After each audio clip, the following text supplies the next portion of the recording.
Hello. Today is an important day. Do you know why? That's right, it's VE Day. In my time, it is May the 8th, 1945. Today, we celebrate our victory in Europe. Germany has finally been defeated and,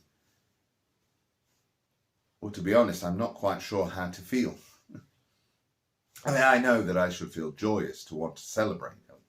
Each and every single one of us deserves to do that because we have had such a difficult 6 years. We've lost so many and, well, there are still so many that we won't see for some time. The war in Japan still carries on and there are men out there fighting the good fight. And so I suppose I feel strangely lucky to be back from the front line in time to be able to celebrate. Men as young as 18 have been sent to the front line.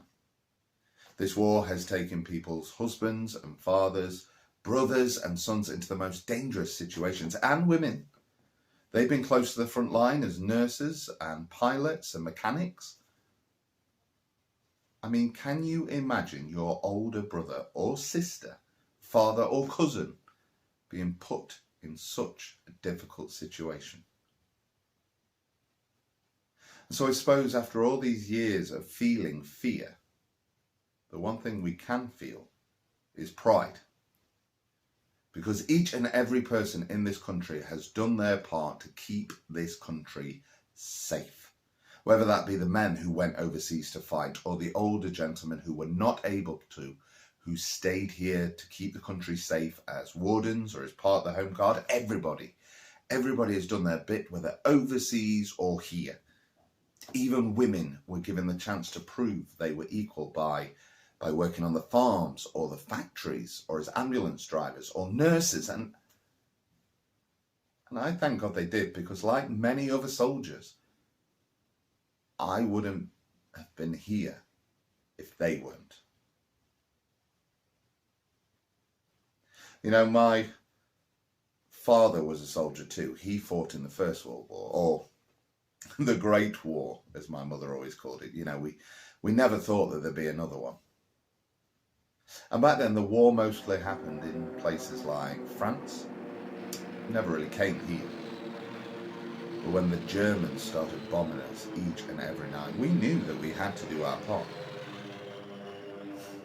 Boy, did Mr. Churchill make us feel like we could. Close your eyes. Imagine it's nighttime. You're with your family. You're playing games, you're listening to the radio, and then all of a sudden you hear the sound of an air raid siren. Your mum tells you to run. Go out into the garden. You run as fast as you can. She steps out. In one hand she has a bag, if she's anything like my mother, with documents such as like a birth certificate or life insurance. In her other hand she has a flask of hot soup and sandwiches made ready. You run down the garden, the air brushes against your face, and then finally you are there at the Anderson shelter, a small metal shed that is built into the garden. You step inside, you lock the door. All around you, you can hear the sound of explosions. Some distant, some close, one incredibly close. It's like your neighbour's house. Was that your house? You are cramped. You are scared.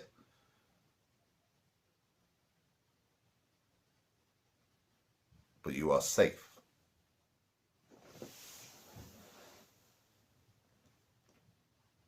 Open your eyes. How did that feel? Scary? That was our night time. I mean, it didn't happen every night, but, you know, it was enough. And it gives us a particularly good reason to want to celebrate today, to feel excited. I've seen people out in the streets putting out bunting and making some delicious food. The Prime Minister last night said that he would make sure there was enough food and beer available for everyone. It feels like all these rules that we've been living by have finally been relaxed. Although I've heard it'll be some time before rationing actually stops. You know, for the last 6 years, just about every piece of food and clothing has been limited. You see, 3 months just before the war began, there was 55 million tonnes of food brought into this country. And a month after the war began, there was 12 million tonnes. So something had to be done. We couldn't import like we did, and eventually food prices was going to rise. So, I mean, think about the food that you like. Okay, think about the food that's in your house. Imagine having very little. And I know that right now you are at a time where you have to be very careful about how much you eat every day. It's very different, isn't it? You know, one of the nicest things about today, about our Victory in Europe Day, and even yesterday when we knew this was coming, was to see the excitement on the children's faces. You know, it's been so nice to have them back.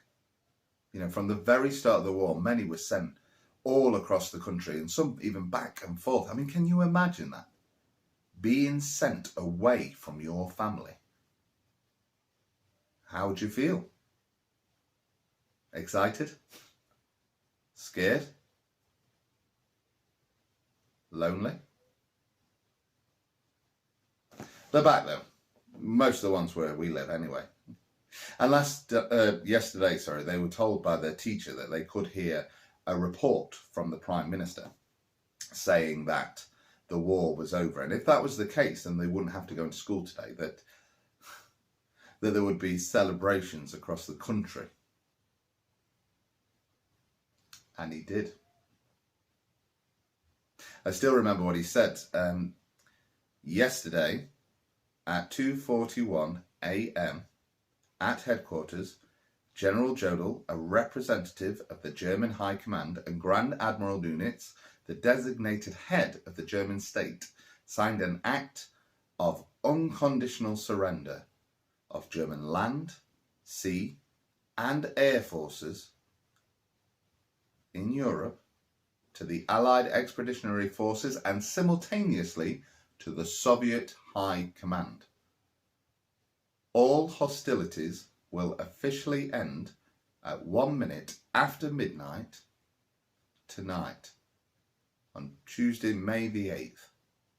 But in the interests of saving lives, a ceasefire began yesterday and sounded out all along the front, and our dear Channel Islands are to be set free today. The war in Germany is therefore at an end.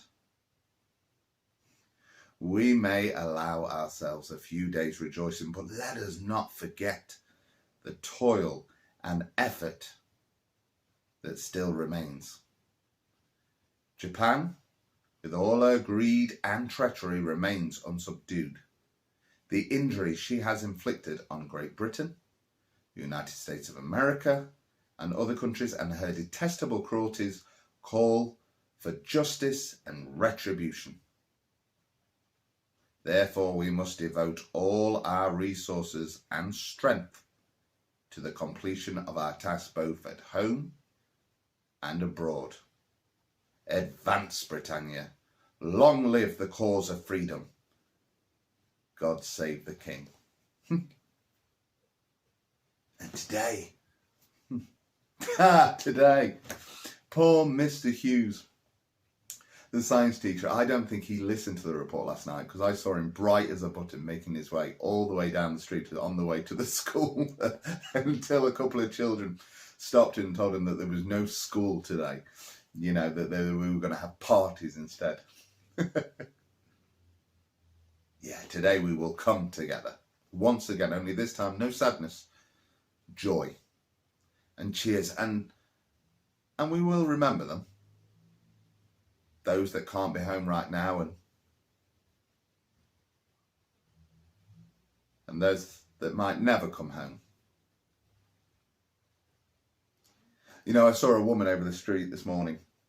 From the very start of this morning, she's been painting her house blue, white and red like the British flag. And I know where you are right now. You are doing lots of things to show your appreciation to the key workers that are keeping your country strong. I mean, what have you been doing?